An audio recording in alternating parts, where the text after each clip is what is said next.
Aristotle apparently had no interest in the transcendent world. He was in love with the world of nature. He conducted a lifelong cognitive love affair with the world of nature. I don't remember if John Herman Randall Yeah. said that or if I just made it up, but a lifelong cognitive love affair with the world of nature. Buy my novel, Escape from the Village, from major booksellers online. Go to escapevillage.com. Subscribe to the Substack. Go to fountainheadforum.substack.com. Support the forum. Go to buymeacoffee.com/fountainheadforum. Thank you. Welcome to the Party Pal. This is Fountainhead Forum 355. Andrew Bernstein is back. He's going to talk about some of his recent book and some of the other issues in that book. It's Aristotle and other religion. I turned off my phone. It's Here's really the yeah, here's Aristotle here's versus religion and other right, essays. right, here it is. Everybody out there available at Amazon. Yeah, yeah, you can get a Kindle, which I got. That's a great cover. Who did your cover, by the way? There's a design company called 100 Covers, and I hired them, and they did a great job. It's a great cover for a philosophy book. It's so Yeah, I okay. like the eyes of Aristotle, who, of Yeah, course, was the great empirical philosopher, the observing the world here. I like that imagery, and I like the gold and black, background cover also. it's yeah, it is interesting when you look back at Greek philosophy. They were the first philosophers, or at least they're the first philosophers that we remember. Mhm, Uh, well, that we know of, right, yeah, I mean, there could have been other philosophers whose memory is completely lost, but right, well, it and probably what? probably was. Yeah, I think.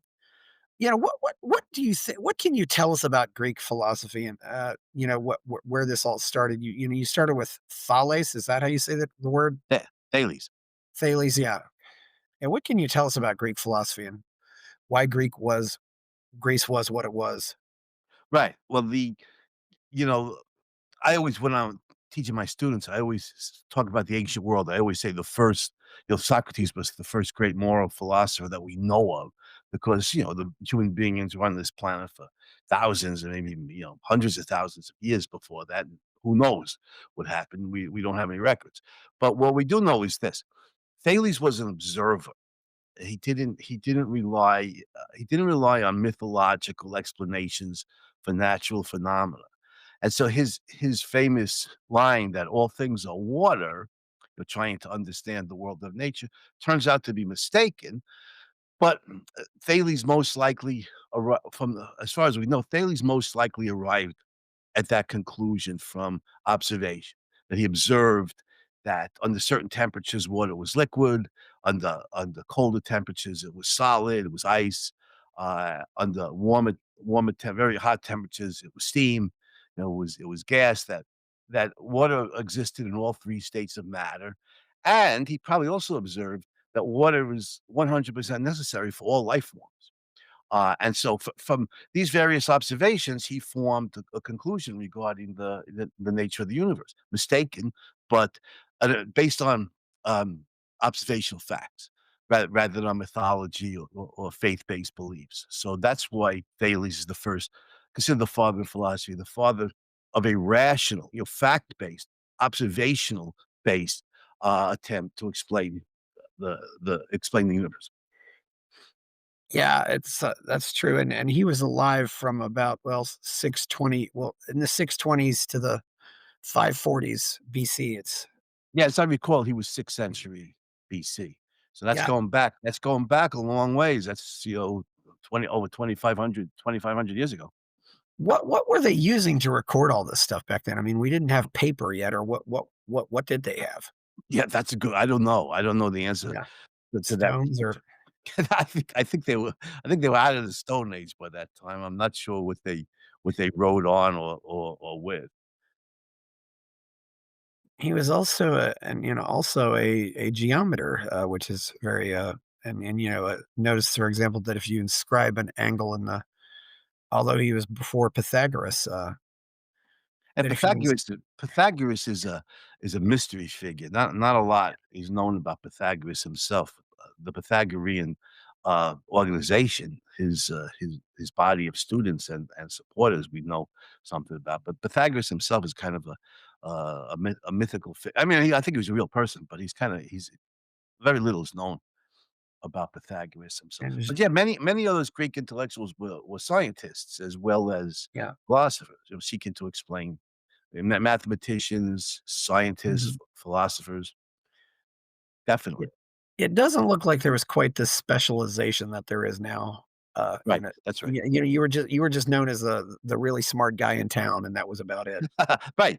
Thales according to Aristotle, we know a lot about, early Greek philosophy from Aristotle because when he begins lecturing. What we have from Aristotle, most likely his lecture notes, not his finished, polished writing. But when he begins lecturing to his students on a question, he'll very often say, well, he'll very often start by saying, well, what have our predecessors said on this matter? And then he'll go, Thales said this, and Democritus said that, and Empedocles, and said this. So that's how we know a lot about early Greek philosophy and the pre-Socratics. According to Aristotle, Thales predicted a solar eclipse, and uh, what did he do? He predicted an eclipse. I think he also predicted that based on meteorological observations, I guess, that there would be a bumper crop in olives in a given. He bought up all the olive presses that existed for rent, and then he made a fortune, renting them out to people when his prediction came true. So yeah, so the way you put it, Chris, is good. He was the really smart guy in town. That's right. Yeah, well, you had those people, and I don't know, I mean, were they, what? How did they have time to do all this? Were they just born into wealth, or was it, or did they just pick them out and let them do all this stuff? Well, It's when just you with I mean, the different individuals, obviously did different things. I guess some were born into wealthy families, but when you're the really smart guy in town, I like the way you put that, you often acquire students. You tutor, you teach, you open a school, like Plato did, the academy, and Aristotle did at the Lyceum. Um, and the sophists were traveling educators for hire. So you make your living that way. Yeah, and he was what they call the 7 sages of Greece, yeah, which really, and of course, Greece was the famous, really the cradle of civilization and just so much, of an influence on what we call really, this was the beginning of what we call Western civilization now. Yeah, oh yeah, yeah. And by the way, what I was saying about those stories about Thales before. One of them comes from Aristotle, but I think one of them also comes from Herodotus, the great Greek historian. And I'm not an expert on ancient Greek philosophy or culture, so I think I got those guys mixed up. But Thales was definitely the smart guy in town and made those predictions and made money off, at least according to these stories. But Greece, yeah, Greece is definitely the cradle of Western civilization. Will Durant, I got the whole story of civilization series here, which I haven't read cover to cover, by the way. That's 11 volumes of 11 massive volumes. But I use Durant for as my go-to source on history issues.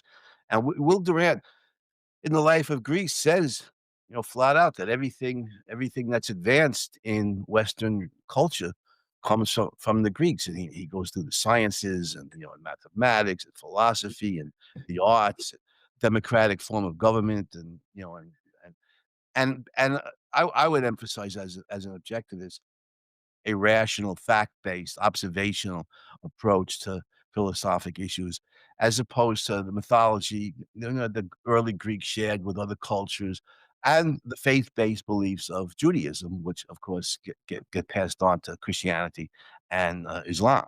The Greeks took a rational approach rather than a faith-based or mythological approach to philosophic and scientific issues.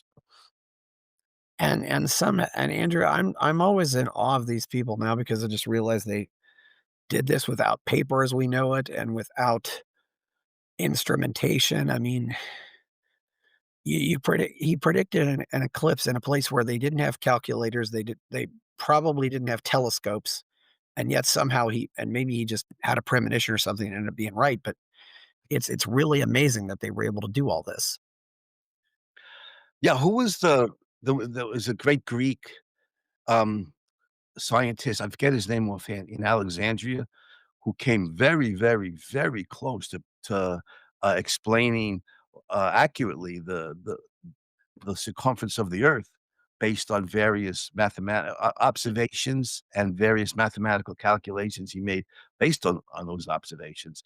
It's extraordinary, and it's a sign of extraordinary genius, uh,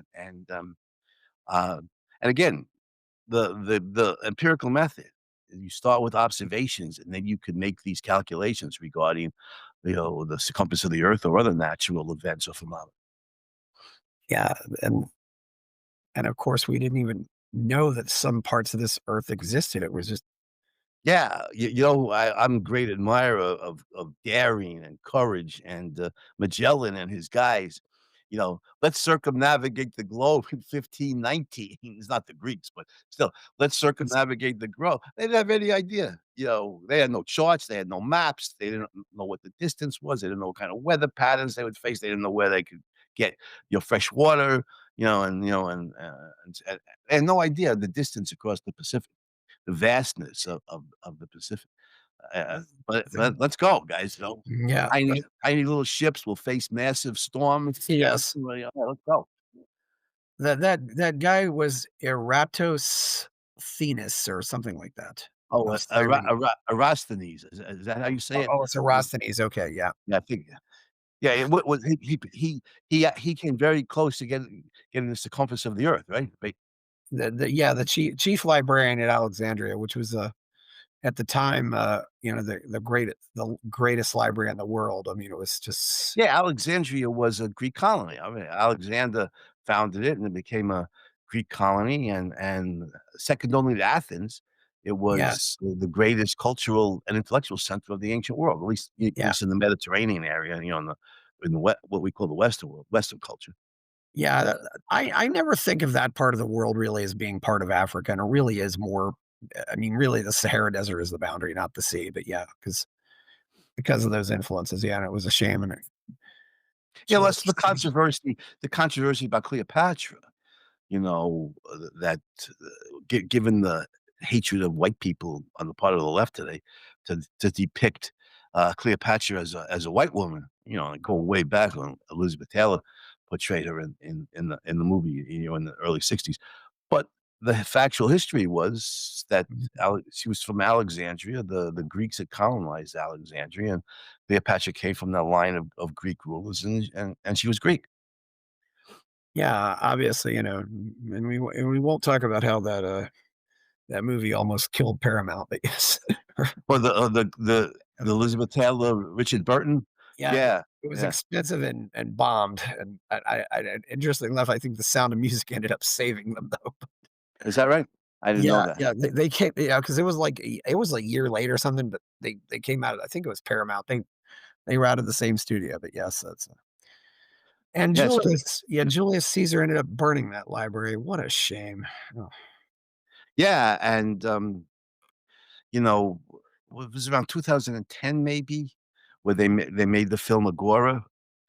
I think Rachel Weisz starred as Hypatia, the great Greek philosopher, scientist, mathematician, astronomer. They talk about being a Renaissance woman, in Alexandria, and, they showed the Christians burned part of the library, and the graphics afterwards in the movie, I think they point out later on in historically, the Muslims burned. So, religious fanatics, whether they're Christian or Muslim, uh, were opposed to the rational quest for knowledge, and pagan, polytheist, uh, students, or, polytheistic intellectuals. And so they burned down, various oh, parts of the great library in Alexandria. I gotta correct myself, that was not Paramount, that was 20th Century Fox. Cleopatra and Sound of Music were 20th Century Fox. All So, right. okay. I'll tell you one thing, you know, the Yeah. Richard Burton and Elizabeth Taylor, just to get into movie stars for a second, beautiful couple, deeply in love, and yet, they had such serious problems. But I think they married and divorced twice, didn't they? They really loved each Yeah, other. they're married and divorced twice, yes, so Yeah, yeah, they're very passionate. They Patty, loved yes. each other passionately, but they just couldn't get along. They couldn't live together, and they were Richard Burton, as I recall, tremendous talent as an actor, but he had a real serious alcohol problem. Uh, you know, and Elizabeth Taylor, stunningly beautiful woman when she was young before she put That on a will lot of do it. weight. Yeah, she was still beautiful. It's, well, Elizabeth had her own issues too, though, One of her husbands got killed, but the other ones, were all divorces, and that was yeah, she met that was how she met Larry Fortensky, was in one of those 12-step groups. Oh, is that right? Yeah. Yeah. Well, Well, Larry Fortensky was the only husband that Elizabeth Taylor had who was just really, unknown before they were yeah. married, and he was, I think he owned his own construction company, so he kept working. He wasn't they tried to portray him as a gold digger, but he wasn't. He was also a lot younger, but, I thought maybe this one will work out, because Yeah, it's too bad because Elizabeth Taylor wasn't just a beautiful woman, she was yeah, a talented actress, and, seemed like she had a good heart, she did a lot of good things in her life, but yes, a lot of people are troubled, certainly a lot of entertainment people are troubled, and Richard Burton was a tremendous talent, but he was, a really good-looking guy, but he was also, deeply troubled and severe alcohol problem, so on. yeah, and she also stood by Rock Hudson when he came out. I mean, Yeah, she did a lot of lot she was very good friends with Montgomery Clift, I think she was in love with him, but unfortunately for her, he was gay, but whatever, Liz had a good heart, I think, she wasn't just a pretty face, but those eyes, I mean, she was famous. They used to say her eyes were violet. Now, Chris, I don't think anybody has violet eyes, I think they were just like a striky blue, but her eyes were just, extraordinary. yeah, some actresses really do have those eyes, and that's the one thing that never goes away. It's your eyes really. I mean, your eyes don't really change much from 20 to 70. You can still have those eyes, and people will still understand. Yeah, it's a Yeah, there's a lot of talented people in Hollywood. Unfortunately, and in the film industry and in the entertainment industry more broadly, unfortunately, so many of them don't just lean left politically. I mean, that says like rabidly left. That today, yeah. so many of them are woke with all the racist, principles of the wokeness. I don't even want to call it a movement, but of the woke mentality. Yeah, it definitely is that way. It's not as bad at what I would call the lower levels. I mean, I know a lot of just small, independent actors who are still working regular jobs, and I'd say it's about 1/3 of them are actually somewhat conservative. But as you go up the food chain, it gets worse. Uh, and maybe it's because I'm in Texas, but yeah, which is rather unfortunate because Andrew, what I don't get is capitalism so much liberated these people. Yeah, yeah. Right. You make a living now. I mean, and you can make a good living. And look at even some of the new words that come into the language, like bestseller. Yes. You could be Stephen King or whatever and write, bestseller, and the book makes a lot of money, and the same was true in the music industry back then, Yeah. early 20th century, in the film industry. People could make really good money, whereas in the past, they needed either a patron, some Yeah. aristocrat to be patron for them, or else they scrabbled, they traveled around, and they tried to tour, in their old wagons and everything and tried to Yeah. scratch out a living that way. Some of those guys like Bach and Brahms, they had basically had to live off, off of one wealthy patron. And Mozart said, "I won't do this," but he ended up pouring. I think Beethoven was actually maybe the first composer who went independent and actually was able to survive. It's so wild. Yeah. Beethoven, for whatever his Yeah. personality issues, was a sharp critic of the aristocracy, and, yeah, he tried to live a life much more independent of the aristocrats. Yeah. Well, we've gotten away from the the Greeks a little bit here. So, Well, we have a whole bunch of essays in this book that oh we yeah. that we could Yeah. discuss. Yeah, yeah, continuing, yeah, yeah, you had a and you talked about how Aristotle, we're moving forward to Aristotle and how Aristotle was a there was, religion is a primitive form of philosophy. There Mhm. was somewhat of a religion and philosophy there too, because they all believed in the gods, so to speak, didn't they? Or All, the a lot of them the did. y yeah, I think it was Leonard Peikoff, the great objectivist philosopher and student of Ayn Rand, who in one of his lectures was talking about how the Greek intellectuals were moving away from the Olympian religion, the Zeus and Athena and so on. But the Greek in the street, I think, as he put it, the Greek in the street still, the man in the street still believed in the Olympian gods. But Yeah. I don't think Socrates or Plato did. They were religious, but they looked like they grew up being taught some kind of monotheistic conception because they very often talk about God, and I don't think they mean Zeus. Aristotle was very secular. He was not. I don't think he believed in the gods of Mount Olympus, and maybe not in any god. He certainly doesn't. He, certainly in all of his writings that we have, he doesn't talk about God. Yeah, and I don't know where Plato was on all this. Was there Nobody yeah, does. and they all learned from Socrates. And it's true to also that Socrates never wrote anything. We just know from what his students have written about him, right? Mostly from Plato, and from some other, men Yeah, of that era, and of course, from Aristotle, who talks all the time about what his predecessors said. Presumably, Plato's depictions of Socrates are accurate because yeah, first of all, he knew Socrates well. Second of all, Aristotle, who never knew Socrates, but who knew people who knew Socrates and was familiar with Socrates' teaching. Aristotle doesn't contradict what Plato says about Socrates, to the best of my knowledge. I'm not an expert on Greek philosophy, but to the best of my knowledge. So I think we have an accurate account of Socrates. well, really, Aristotle was a student of Plato, right? I mean, Yeah, oh, yeah, yeah, he taught at the academy for 20 years. Well, he was at the academy for 20 years, probably teaching most of that time. Plato supposedly called him the mind of the academy. So, it's one of the legends that surrounds them. Plato and Aristotle were personally very close, like father and son or grandfather and grandson. Now, notice as long as Plato was alive, Aristotle stayed at the academy. And as soon as Plato died, Aristotle left the academy, strike out at age 37 to strike out independently. yeah, and this was a little later. Well, I mean, yeah, this was a little later. The academy, and of course, we still use that word today to describe a place of learning, so to speak. Yep, it became a word in the English language, meaning the school.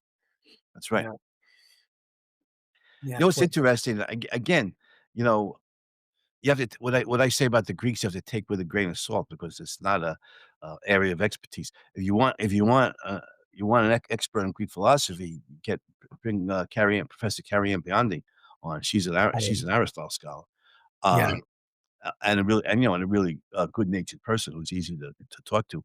yeah, But to the best of my knowledge, Chris, the thing that I think what kept Aristotle at the academy was the close connection to Plato, these 2 brilliant minds. However much Aristotle came to disagree with Plato, 2 honest searches after truth. And what alienated Aristotle from the academy was Plato's method. The seeking the real knowledge, the deeper truths, if you like, in a higher dimension, in an ideal world that transcends this one, and the use of mathematics as a cognitive stepping stone to try and reach, the higher world.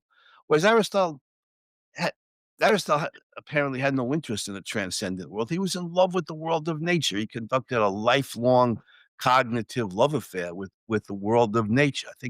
I don't remember if John Herman Randall yeah, said that or if I just made it up, but a lifelong cognitive love affair with the world of nature, and he's the yeah. first biologist that we know of. I get. Did they get along, or was there any hostility? Because I mean, so people often say, now people are either Aristotelian or Platonic. That seems to be the divide in philosophy now. Samuel Taylor Coleridge said that, in the early 19th century that everybody's either basically a Platonist or an Aristotelian. And of course, Raphael's great painting, The School of Athens, shows, you have Plato and Aristotle side by side, and Yeah. Plato's pointing upwards, and Aristotle's hand is like downwards like this, as if to caress this earth and all the good things in it. So the two basic differing cognitive methods of seeking the ideal world transcendent to this one, or seeking knowledge and wisdom in this world. To the best of my knowledge, Plato and Aristotle loved each other. All family members fight. I never known. I mean, there may be some exceptions. I've never known any family members who didn't fight at some time, or other. But they loved each other from all accounts and had a very close, father son or Yeah. grandfather grandson personal relationship. I mean, Plato was 60 years older than Aristotle, so it's more like a grandfather, grandson, but still, this was a close family bond from all the accounts that we have. Yeah, and Plato was, well, again, from the 420s to 348 or 347 BC. Andrew, one thing that really is intriguing, this whole thing, black slaves who could have been founders. We got to know about this one. Oh, yeah. Uh, you know, no, that's no, I'm just thinking before I get to that. Plato was born in what, Yeah, 427, and Aristotle was 384. So what the age difference is for 43 years, right? yeah, The two age difference, 420. effectively 2 generations. Yeah, Aristotle, they actually have accurate numbers, 384 to 322. Yes. Yeah, and Plato was 427 to 347.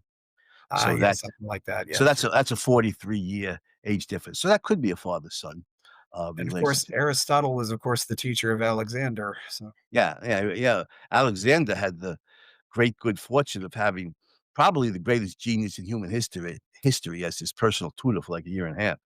Uh, so yeah, and but anyway, black slaves who could have been American founders. Yeah, that's a essay in here.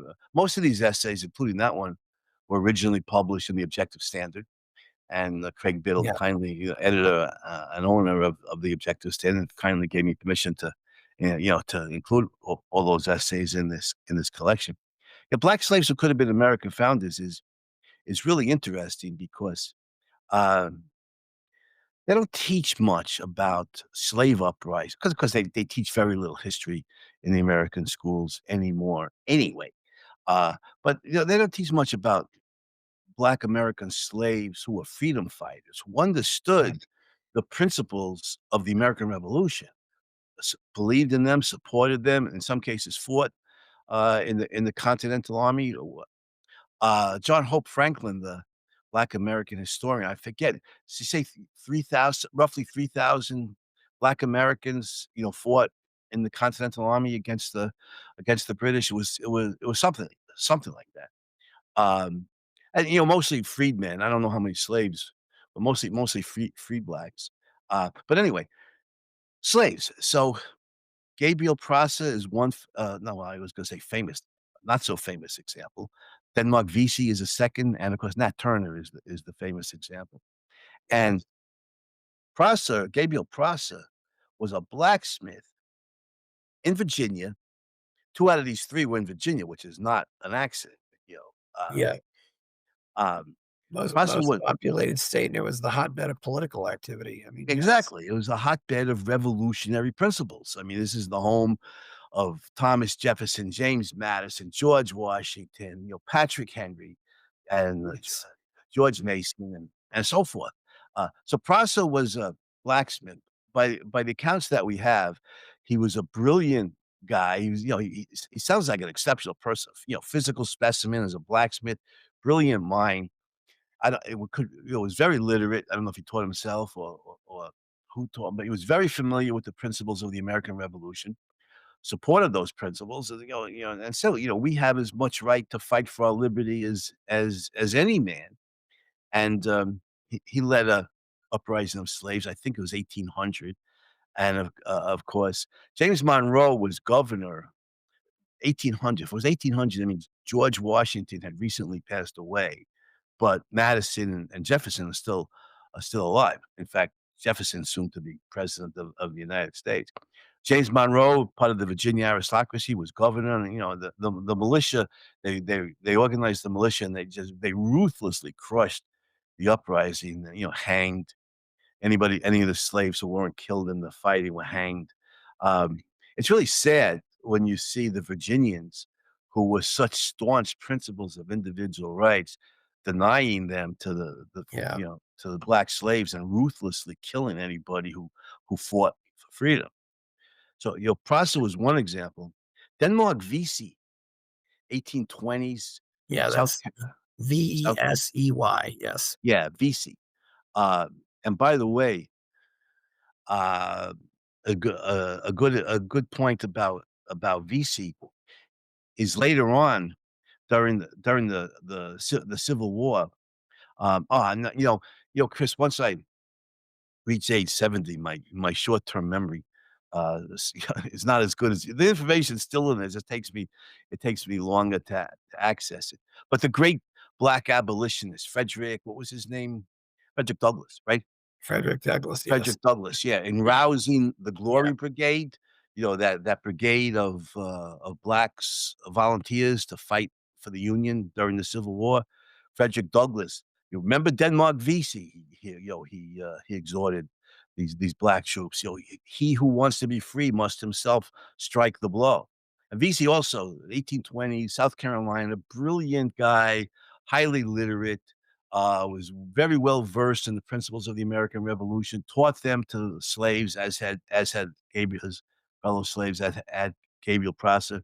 Again, uh, they were going to slaughter all the whites in Charleston, commandeer the ships in Charleston Harbor, and sail to Haiti, the Black Republic. But the wind of the uprising, uh, became not now became known, and again they hanged all of VC and his guys.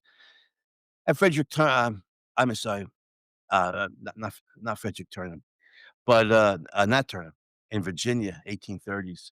Again, the same principle. Brilliant guy, very literate, knew the American principles, taught them to slaves. Rose up. Unfortunately, they murdered civilians, including children. But again, uh, they were suppressed ruthlessly, and everybody was killed.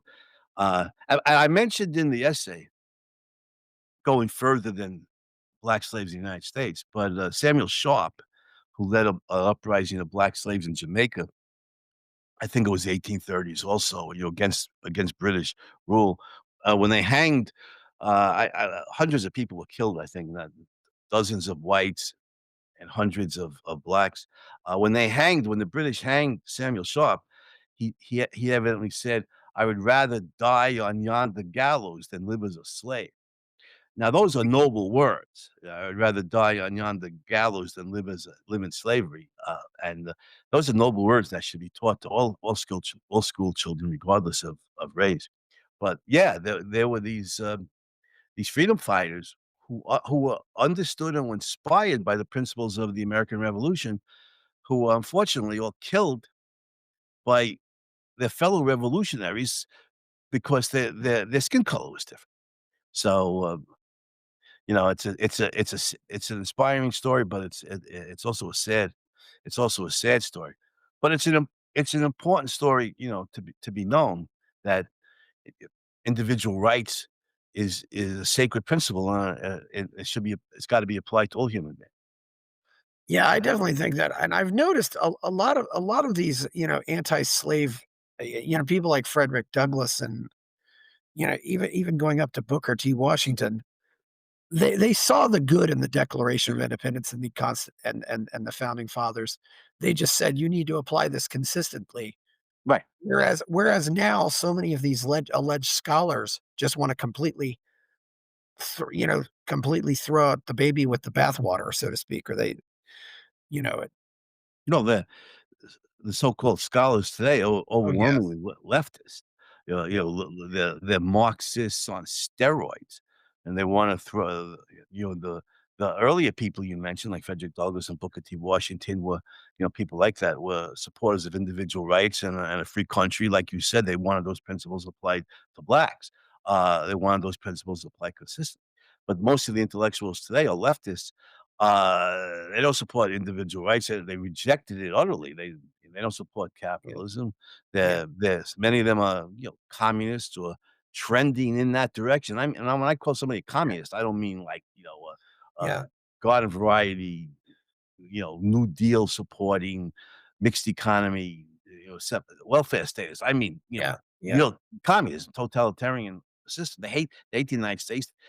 The woke mentality today typified by, critical race theory and critical whiteness studies of people like Robin DiAngelo. They hate white people. They hate the white race. They say it in so many words. White people are evil.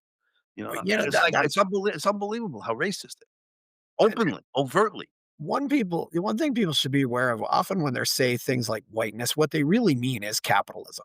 I mean, that's really what they're talking about. They're not talking about whiteness, but because they twist so many words, and Yeah, it's well, yeah, Capital and Western civilization, they often conflate, Yeah, but they're all it's all evil to them. Capitalism, Western civilization, white people, it's all evil and to so many slavery.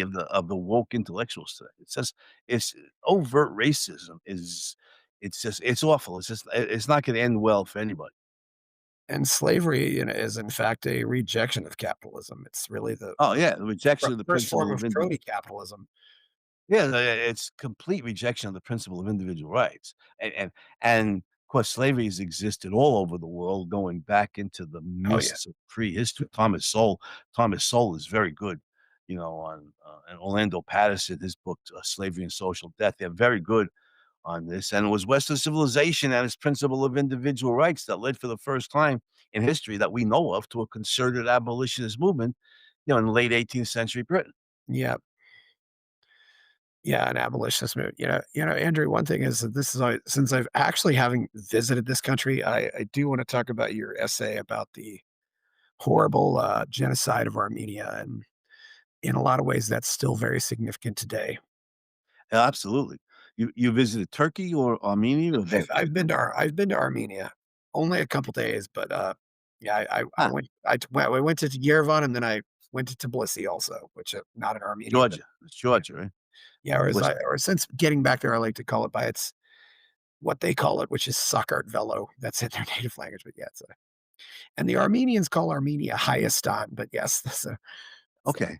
Alright, well, but we're using the English language, yeah, so yeah, they're very well. It's also wild. Both of these countries have their own unique alphabets that nobody else uses. what, Georgia and Armenia, is that right? Yes, yes, I yeah, I didn't know that. I yeah, didn't know what before I get to the essay, which is Lessons of the Armenian Genocide. Yeah, I was in, Armenia once also, the year I spent in Bulgaria, 2016, 2017, when I was teaching business ethics at the American University in Bulgaria in Blagoevgrad, uh, yes, but, when I was working for the Ayn Rand Institute and I got a speaking gig in Yerevan, for, yes, the Student for Liberty organization in Yerevan. I visited there, my friend Rafi Elliott, whose mother was Armenian. She's from his father's Irish. He grew up in Montreal, but he's part of what they call the reverse diaspora, returned to Armenia, showed me around Yerevan, which, was an ancient city, and it was fascinating.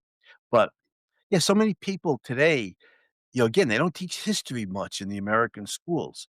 But, when I went to the public schools in Brooklyn, 1950s, 1960s, they taught more history then. Looking back on it now, it was better then than it is now, but it wasn't good. And nobody taught about the Armenian genocide. I didn't find out about the Armenian yeah, genocide till later. It's 1915, World War I. Turkey is allied with Germany against, the British and the French. There's an and the intense nationalist movement in Turkey. They want, racial purity in a way, if I could, quote from the later Nazi mentality. And the Armenia, a lot of my students haven't even heard of Armenia. I don't know have any idea where it is. But Armenia, of course, is in the Caucasus region. That narrow strip of land between the Black Sea and the Caspian Sea. yes, My students just get their eyes glazed. What are you talking about? Caucasus, Black Sea, what Caspian Sea? What? Those poor kids don't know any geography, most of them, or any history. And there's yeah, no maps. and There's no that's also maps great. in the And college because of the classroom. medium tectonic plates, you got some really high mountains there too. Yeah, the Caucasus Mountains, where Yeah, the term Caucasian comes from for white people. I have no idea why. Um, and yeah, Armenia is in that strip of land. It connects Russia to Iran, Europe to Asia landmass. Um, Armenia, Azerbaijan. Armenia is Christian, Azerbaijan is Islamic. Georgia is in that part that narrow part of the world. yes, But they were the first nation historically to embrace Christianity, roughly 300 AD. They're very proud. They're very proud of that, as, the Armenian Orthodox Church today. But, Armenians, lived in the Ottoman Empire, present day Turkey, for centuries. Often, Christians, the Turks, of course, were Muslim. So there was an uneasy relationship there. There were periodic ru uprisings against them and slaughters of Armenians, kinda like the pogroms against the Jews in, Eastern Europe. But By 1915, a lot of the Turkish nationalists, uh, wanted, a pure Turkish, culture, and they themselves, Talyat and the the the leaders of the political leaders of Turkey themselves were very secular, maybe even atheistic, but they used religion against, to rile up the masses. The masses, were, Islamic. I mean, not just nominally, they were many of them were fanatically Islamic, and they used the masses they riled up, the Islam versus Christianity, race card or religious warfare card, and they murdered at least 1,000,000, maybe 1.5 million Armenian civilians in 1915 in the most primitive way. I mean, very often the weapons of choice were axes and hatchets. That are just horrifying stuff. And there was no word genocide prior to that. Raphael Lemkin, who was a Polish Jew, I think he was a lawyer by trade. Lemkin escaped the Nazis and came to the United States. He, in writing about the slaughter of Armenians, he coined the term genocide, meaning the deliberate attempt to annihilate an entire racial group or ethnic group of people. And there's some evidence that Hitler may have modeled the final solution on what the Turks did to the Armenians. There's scholars debate that, so I don't know, not my area of expertise, but there is some evidence supporting that. And yeah, the Armenian genocide was well known in the United States at the time in World War I, and the years after. The American ambassador to the Ottoman Empire, Henry David Morgenthau, publicized it. He wrote a book about it. He tried to raise, money to support the Armenian refugees. Uh, there's so I think lessons of the Armenian genocide. The lesson, of course, is tribalism is murderous. So we need individualism, and individual rights, the recognition that human beings are not first, foremost, and always members of a tribe or an ethnic group, but first, foremost, and always individuals with free will who make moral choices and should be judged on the moral choices they make, not on the ethnic group that they were born into. But Chris, there's a fascinating postscript to this, uh, and that was what was called Operation Nemesis, that there were a number of Armenians, I think most of them were living in the United States, who had, who had become successful. Armenian culture is kinda like Jewish culture, emphasize education, hard work, you make money, and so, like the Jews in different countries, the Armenians in different countries were often successful. One of the reasons that they were hated, in the Ottoman Empire.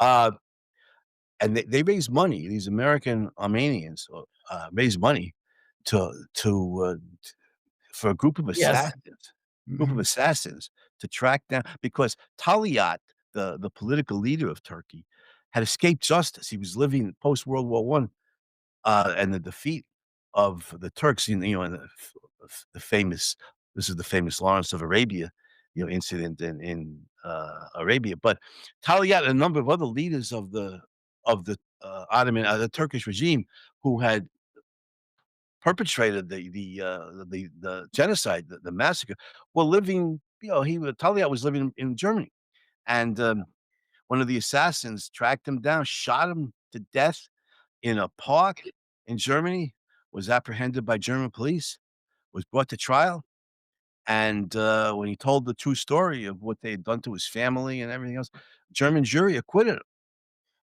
Operation Nemesis, Eric Bogosian, the American he's Armenian, American actor and writer, wrote a book on this. I think that's the title, Yeah, that's Operation Nemesis. yeah, that's one thing. If a name has IAN at the end, it's very likely Armenian. Yeah. The Kardashians and, of course, the most Yeah. famous I think the most famous of all of them, those gotta be Cher. But yes, Yeah. Cher yeah, Cher's parents on one side were both Armenians. And I the didn't and know there's that. yeah, They're and too there's bad. an area around LA called Little Armenia, so Oh, okay. I didn't know, it's sad that when the Kardashians have to be the most famous members of Well, maybe for older crowds, it's share, but yes, so but yeah, the Armenians tend to prosper anywhere where there's enough freedom for them to, to go to school, get an education, start their own businesses, work hard and everything. But, the Armenian genocide was a terrible atrocity that 'cause the Turks perpetrated, little known in the world today, and should be much more, well known. And the lesson, of course, that individualism and individual rights against tribalism needs to be that the lesson needs to be extracted from that, as from so many ethnic racial conflicts, and taught to kids and put into practice. yeah, Cher's, full name is Cheryl Sarkissian, so yes, That sounds Armenian for yeah, sure. that's very Armenian, yeah, so, yeah, and I really yeah, I was there, I visited the Genocide Museum, there was it's funny because there's always a sense, especially when you're losing in war, there's this we'll blame this one group for our loss in the war, and in this case, we'll blame the Armenians. I mean, Yeah. and you can look at old maps too and see that, I mean, what's happened to Armenia is a lot like, it seems like a lot like what happened to Poland, in the 16 and 1700s. Poland used to be huge, and then all the various countries decided, oh, we'll take a piece of Poland here, take a piece, start partitioning it. Well, And Chris, Poland has the geographic misfortune of being yeah, surrounded by Germany to the west and Russia to the east. And in the 1930s, that was truly a disaster because totalitarian regimes, governed each of those countries, and they carved up Poland like a turkey between them and perpetrated atrocities, against the Poles and against the Polish Jewish population. Um, but if I can, return to the Armenians for a second, uh, one reason the Armenian genocide is not known is, I say as contrasted with the Holocaust. American Jews have done a really good job of keeping your memories of the Holocaust alive, and, never again. Uh, American Armenians, although similar to the Jews in their educational levels and success, they haven't done the same kind of effective work in keeping that memory alive. Um, and Morgenthau, Henry David Morgenthau, the U.S. ambassador, his book, by the way, I think it's Ambassador yeah, Morgenthau's story, is very good on a firsthand account because he was there of the Armenian genocide. But it's often been pointed out there's no Schindler's List kind of movie, and Schindler's List, Spielberg did a great job of that movie. It's brilliant, but it's hard to watch.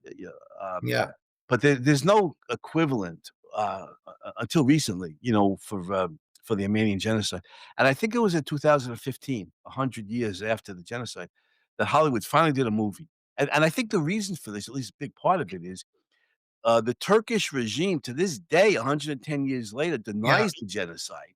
Uh, and they say, well, it was warfare and the Armenians rebelled, warfare and they died in warfare. Really? You killed a million and a half civilians, including little children, babies, pregnant women. You kill all them in warfare? Uh, no, no, there was a deliberate genocidal effort there. So Hollywood, the U.S. State Department, kisses up to the Turks because they're a NATO ally, during the Cold War, and they put pressure on Hollywood. Anyway, Hollywood finally produced a movie based on the Armenian genocide in 2015. The Promise. I don't know if you've seen it. It's a good film. It's not a classic the way Spielberg's Schindler's List is, but it's a good film. Oscar Isaac is in it. It's a love triangle set against the Armenian genocide, and it tells the truth. It tells the Yes. Christian Bale is in it. Is Charlotte LeBon, is she the female lead? Yeah, I've think seen that movie. It's, Andrew, it's of course, I don't know that many movies that were, I don't know of any movies that, for example, were made about the Ukrainian genocide or the Kazakh yeah, genocide that happened under Stalin or the cult or Mao's massive genocide against, his own people.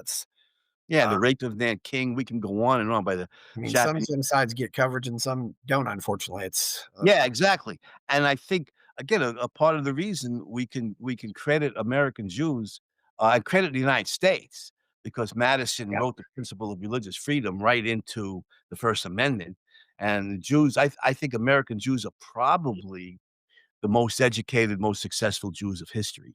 There are a lot of American Jews are writers, and there's film directors like Spielberg, and they've kept they've kept this alive. Whereas the never again principle. But yeah, the in Ukraine, of course, the Holodomor, right? The Stalin's deliberate Yes. man-made famine to starve millions of Ukrainians to death. Yeah, most people don't know anything about any of this, at least in the United States where they don't teach history anymore. But yeah, Mhm. but The Promise is a good film. I recommend it. It's not a great film, I don't think, but a good film. Love story set against the background of the Armenian genocide. And As with any movie based in a genocide, it's sad, but I think it's well worth watching, and it Yeah. helps reinforce the lesson. For God's sake, people, embrace individualism. Human beings are individuals. We make moral choices. That's what's important about us, not what tribe we were born into. It's time.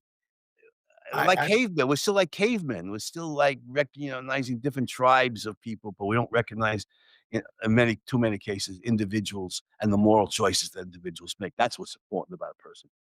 Yeah, Andrew, I gotta bring up one thing too. I've had Gore Badalayan on here, and he does the Ayn Rand Center Armenia, Mhm. and I don't know what that guy's doing, but he had one picture that had 16 females and 8 males. Every time he puts up a picture of one of his classes, I swear there are more women in those photos. And the Armenian women are often very beautiful too. They're absolutely gorgeous. Yeah, it's really, I mean, and from what I'm reading too, they're, yeah, it's really, I mean, and I bring this up also, Andrew, because it's still kind of going on today with the recent evacuation of Nagorno-Karabakh, and I mean, Armenia does not have diplomatic relations with Turkey or Azerbaijan, and they border 4 countries. I mean, they have a border with Sakartvelo, and they have a border with Iran, and those are the only countries that border them that they're on good terms with at all. It's quite an unfortunate, and they're landlocked, so they don't. It's Yeah, not a good situation for them at all. I no, I understand, and I criticize the Israeli government for all these years too, because this was a government founded in part by Holocaust survivors, and yet real what they call realpolitik. Yeah, The Israelis accept the myth put forth by the Turks that there was no genocide, that the Armenians simply rebelled and were killed in warfare. You would think the Israeli government would stand up and say, "No, this is bullshit." Can I curse on your show, by the way? 'Cause yeah, sure, go ahead. yeah, Yeah, yeah, yes. This is bullshit. It's BS. It was a genocide, but the U.S. government, the Israeli government, so many Western governments, because Turkey was a valued NATO ally, the Americans, and Turkey was one of the few Islamic countries that had cordial relations with Israel. They put real politics ahead of the truth, and I understand the reasons here, um, but that's very sad. I think that's an error. yeah, When you don't stand up for moral principles, sure. you're weakening the moral foundation of your country more than a loss of Turkey as an ally would Yeah, be. and unfortunately, that's part of the reason why Armenia has been really closer to Russia than Turkey, because they see Turkey as the biggest villain. Yeah, well, Yeah, in Armenian you know, history that's definitely so, and to some extent, the Russians intercede in Turkey and forcibly prevented or protected some yeah, portion of the Armenian population and prevented the Turks from annihilating. yeah, and this is also an area, where, around the Black Sea. I mean, Russia and Turkey have fought probably, what, 20 wars in history right now. Yeah, who knows? I mean, Many. yeah, a lot of little, maybe you could say they're smaller wars, part of one big war, but there've been so many battles between those 2 countries. They've never really been on good terms, but and it Yeah, all well, comes. the Russians, for one thing, the Russians have been Orthodox Christians, Yeah, and the Turks have been Muslims, so that's part of it. But again, religion is sometimes an excuse for good old fashioned imperialism, yeah. Oh, and yes. that's the desire for conquest and plunder and power. Yeah, yeah. I've long believed that if the indigenous Americans had quickly adopted Christianity, there would not have been any fights with them. But It's but they possible. didn't. But they didn't. Yeah, Yeah. they would have Yeah, just. yeah, but Yeah. you're raising the fascinating questions, about what would have happened if, Yes. and there's no way to definitively answer the question. Be That's the that would be the fallacy of, what's I I forget there's a logical fallacy, there. Well, it'll come to me. But, if something didn't happen, the principle is if X never happened, no conclusion follows from it. But, uh it's fascinating to speculate about, what would have happened if Nazi Germany had won World War II in Europe? Well, there's no way to know, but, we can certainly speculate about it. Yeah. I always love to speculate about those things. It's there's a lot you can speculate about, but Yeah, yeah, absolutely, yeah, if the American Indian tribes had converted to Christianity early on, would there have been any warfare with them? Who knows? I mean, Christianity preaches peace, but yeah. there've been a lot of Christians historically who didn't practice it, so those really warlike tribes west of the Mississippi, they might still be, the Sioux and the Apaches and the Comanches, they might have still been warlike, whether they were Christians or not, Yeah. So there's no way to know. They only know it from archaeological evidence, but the worst massacre that happened in what is now the United States was called the Crow Creek Massacre, and it was one tribe against another. But it was, Was it the Sioux? uh, I'm, I'll have to look this up, but it was definitely, but it was before Christopher Columbus. I mean, the Crow Creek Massacre. Oh, it was before. Yeah, I know. They found the archaeological evidence. They Well, there's this idea that near Chamberlain, South Dakota. Uh, and the site is uh, 14 mid 14th century, 1300s. Um 1300s, and it's Yeah, uh, well, I'm not surprised. You know, these, woke professors today who claim that the American Indian tribes were largely peaceful and didn't involve in full-scale warfare until the white yes, people arrived, like the, Iroquois sided with the English and the Algonquin with the French. That's just a flat out lie. Uh Clark Whistler wrote a really good book, yeah, Indians of the United States, published around 1940 before, when the historians still tried to be objective. He points out, speaking of the Iroquois, I mean, the Iroquois came up from the southeast into the lands of the Algonquin, uh, long before it, it was a century or so before Columbus, uh, and it attempted genocide. They not only wanted the lands, they wanted to annihilate the entire Algonquin population. So, a lot of these tribes yes, were very warlike, and certainly west of the Mississippi, where the Comanches, especially, the Sioux, the Apaches, the Comanches had reputations as being uh, brutal warriors. Uh, yeah. it's Well, one thing we've learned is that there's certainly enough room for all of us. Yeah, it's a big country, and when those Big world, yeah. yeah, when those Indian tribes were finally subdued and, pushed onto the reservations, which was often a real disaster for them. But the reservations were not sealed like a communist country behind the Iron Curtain, and a lot of those guys that I went to college in South Dakota, and I remember the Pine Ridge Reservation in western South Dakota for the Sioux Reservation. They were mighty warriors. These were formidable guys, and a lot of them left the reservation, joined the US military, and fought. Many of them were heroes in World War One, and which is what finally, prompted Congress to passed a law that American Indians were, born in the United States were U.S. citizens, and many more became Yes. warriors and heroes fighting for the U.S. military in Well, World War II. So true to their warrior heritage. and we could talk about the Navajo coders during World War II. Yeah, Yes, yeah, for because sure. But I'm afraid I'm running out of time, Chris. yeah, we are running out of time. That's another amazing story because that is the most common indigenous language in America is Navajo. But yes. So anyway, Andrew, where can we find you out there? Well, first of all, thanks for discussing my book, Yes. Aristotle versus Religion and Other Essays, which is available on Amazon. And people can certainly find me, on my website, which is andrewbernstein.net. Yes. Again, it's very simple, and andrewbernstein.net. I'm on Facebook, I'm on Twitter. And by the way, I'm writing a series of hard-boiled detective novels. This is Yes. volume Tony Just, Red Meat Village is volume 1, and if somebody who's interested in hard-boiled detective stories, tonyjust.net. The websites are simple, Tris tonyjust.net. Power? How'd you pick a pseudonym and why? Uh, I picked, the nom de plume, right, a pen Yes. name. Because I wanted to separate my writings that are purely Yeah. fun from my writings that are, serious, Yeah. and so I love the hard-boiled detective genre, and it's pure, whether it's Raymond Chandler or Mickey Spillane or Robert Parker, I love the genre. It's just pure fun, and so I want to separate out my purely entertaining writing from my serious writing, so I use a pen name. Oh, And yeah. I why Tris Power? Because this is hard-boiled tough guy stuff, and Tris Power has a manly kinda sound to it. That's Well, yeah, well, I hear the name Tris, I think of the baseball great Tris Speaker, but yes, well, as a baseball fan, that's where I took yeah, that name from.